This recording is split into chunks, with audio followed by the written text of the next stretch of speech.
Assalamualaikum warahmatullahi wabarakatuh. Perkenalkan, nama saya Rifki Saputra, kelas 2A. Oke, kita akan menjelaskan tentang fiber optik. Oke, apa itu fiber optik? Fiber optik itu adalah suatu jenis kabel yang terbuat dari kaca atau plastik yang sangat halus dan digunakan sebagai media transmisi karena dapat mentransmisikan sinyal cahaya dari suatu lokasi ke lokasi lainnya dengan kecepatan yang tinggi. Ukuran fiber optik ini sangat kecil dan halus. Diameternya itu hanya sekitar 120 mikrometer, bahkan lebih kecil dari helaian rambut manusia. Komponen jaringan ini memiliki kecepatan transmisi yang tinggi dengan menggunakan pembiasan cahaya sebagai prinsip kerjanya. Sumber cahaya yang digunakan untuk proses transmisi ini yaitu laser atau LED. Fiber optik ini menjadi salah satu komponen yang cukup populer dalam dunia telekomunikasi masa-masa ini. Karena kabel jaringan tersebut itu memiliki kecepatan akses yang tinggi sehingga banyak digunakan sebagai saluran komunikasi.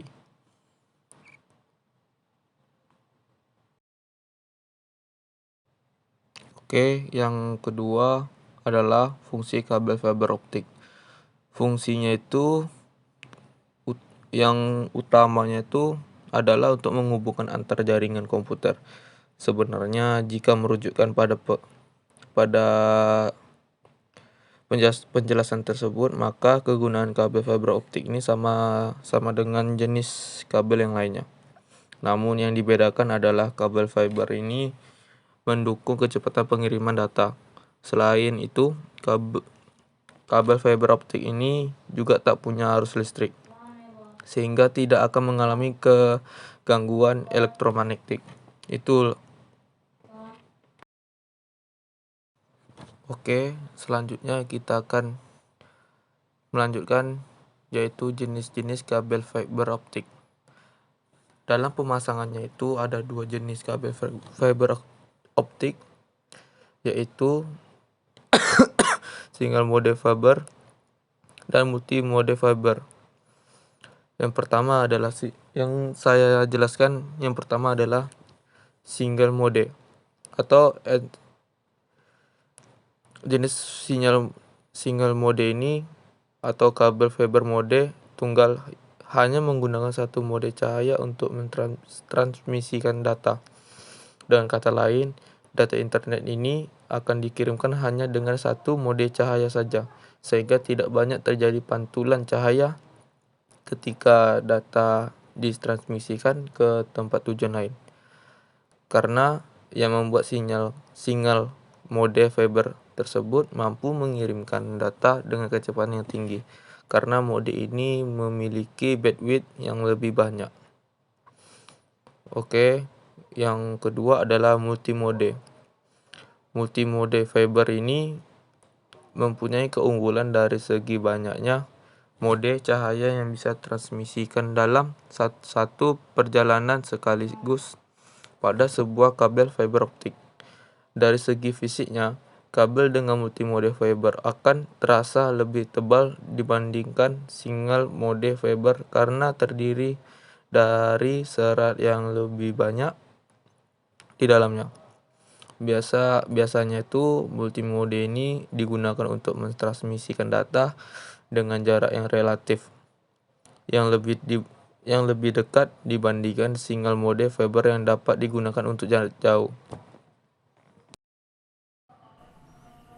Oke, saya udah membuat tipe-tipe fiber optik.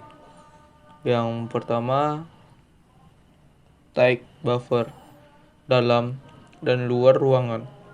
Yang kedua itu break out cable, dalam dan luar ruangan.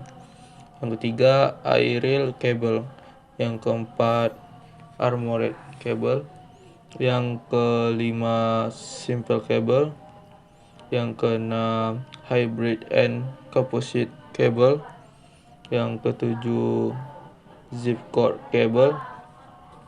Yang terakhir adalah low smoke zero halogen atau LSZH. Oke, yang selanjutnya adalah komponen fiber optik. Komponen fiber optik ini untuk memiliki jenis-jenis, yaitu inti bagian, yang kedua clothing, yang ketiga material, yang keempat object dan strap member. Oke, saya akan menjelaskan dulu yang intinya. Yang inti tersebut adalah sebuah kabel fiber optik. Bagian yang terpenting terbuat dari serat kaca. Bagian ini biasanya memiliki diameter 2-5 mikrometer. Bagian inti yang ini kalau semakin besar menandakan semakin baik pula kualitas fiber optik dalam suatu kabel. Yang kedua, clothing. Bagian ini adalah jaket atau pelindung dalam sebuah fiber optik untuk melindungi bagian inti. Diameter clothing ini biasanya berukuran 5-250 mikrometer. Bagian ini juga bisa memancarkan sinar dari luar ke bagian inti fiber optik. Oke, yang selanjutnya mantel. Mantel fungsinya hampir sama dengan clothing. Bedanya, pelindungan bagian inti perlu diberlapis-lapis agar kabel tidak cepat rusak untuk mempertahankan kualitas pengiriman data. Bagian mantel ini biasanya disusun dalam warna yang berbeda-beda. Oke, yang terakhir, outer jacket dan strap member. Dua komponen tersebut ini adalah pelindung utama dalam sebuah kabel fiber optik. Yang ini outer jacket dan strap member. Fungsinya ini juga sama dengan bagian mantel dan clothing, yaitu melindungi bagian inti dari kerusakan.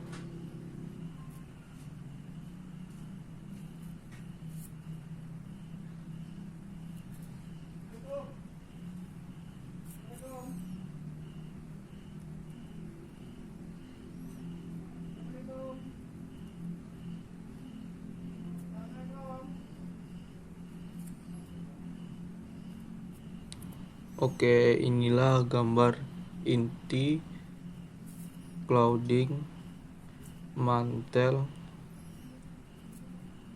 outer jacket, dan yang terakhir strap member. Terbalik, outer jacket yang terakhir, yang di dalamnya lagi strap member.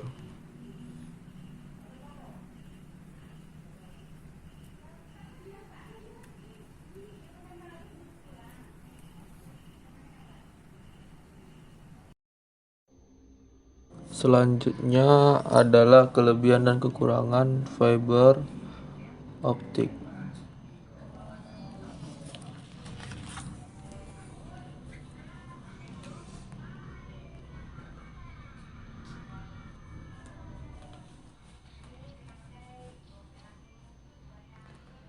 Yang kelebihannya dari fiber optik ini, kecepatannya dalam menghantarkan data. Kapasitas kecepatannya bisa mencapai 1 GB per detik. Dapat mengirimkan data dengan jarak jauh walau tanpa adil penguat sinyal. Yang selanjutnya, kabel fiber optik terbuat dari serat kaca sehingga bahan tersebut tidak akan berkarat. Selanjutnya, kabel berukuran sangat kecil sehingga dapat dipasang secara fleksibel di berbagai medan, dan masih banyak yang lainnya. Yang kekurangannya, proses instalasi kabel fiber optik ini cenderung lebih ribet dan mahal. Tak jarang perusahaan operator telekomunikasi harus melakukan pengalian dan melibatkan banyak pekerjaan. Perawat kabel perawatan kabel juga lebih mahal ketimbang jenis kabel yang lainnya. Yang selanjutnya, untuk memaksimalkan kecepatan dan kelancaran pengiriman data melalui transmisi cahaya, maka pemasangan kabel fiber optik ini harus berada di jalur berbelok. Dan masih banyak lainnya.